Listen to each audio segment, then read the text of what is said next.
alunga pe asami soni pe awa pauta pe apehe ki a Mrs. Pauta i ola sifia he mama pahia ama lopalapa pauta i he mai kolatai koe talunga koe ni koe maki talunga koe nga he oku malolotonga ua o au ke whahai arisa pe apea oa ke whahai ke pū pa koe au ma tupe ke ai pe ai ki talunga e maki i whanau koe pa wanga peheni re vaia koe teki koe no o talafungani koe tahaki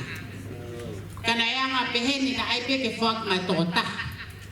ai whakakau fulahi sila ia ai whae pepe ke to'o ni mangeau he whahai e taha to'o ia mai whae laka mai rewa hataha tō ko hai o ngofua ke to'o he ulo talafungani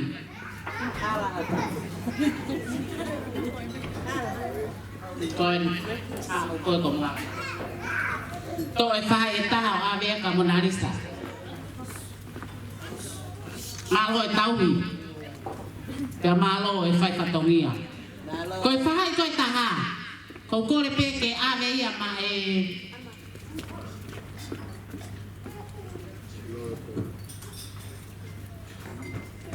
io ave mai o mea mari he kona aho o ku whakakaukau au mei lahe ane mea ai whae he mea au mea mari ka tak whamore more tupulaki mo seki mo ka ataki mai ki moani o to atu ai seniti ko eni he ulo talafungani osto koia ko fa malo he ni ki talafungani ko hui ko ne tu ke fai ai taulunga ai motu a ko ni te unga uri ko no lofo me mui ko fa malo la ki ateia ko yo ne loto maulalo kata ki tiche ta mai kata ke fanau manuha luksi reseni o ha le va kimwani te mai ke a mare o sia te mai tiche ta fasi kata ka mole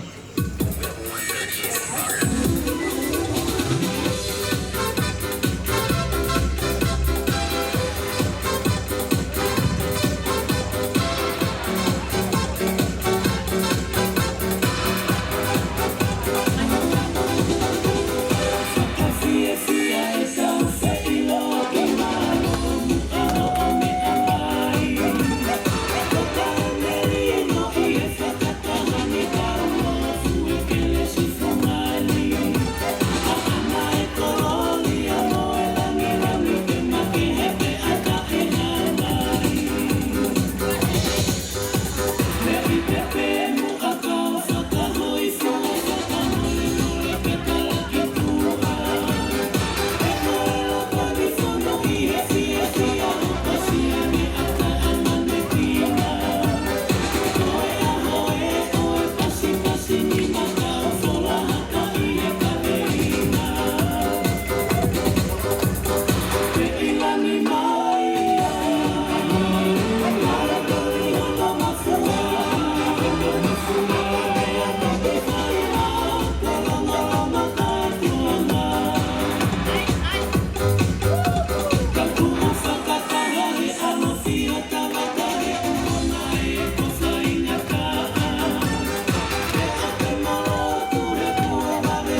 Kata mua ka mau ia hata hakun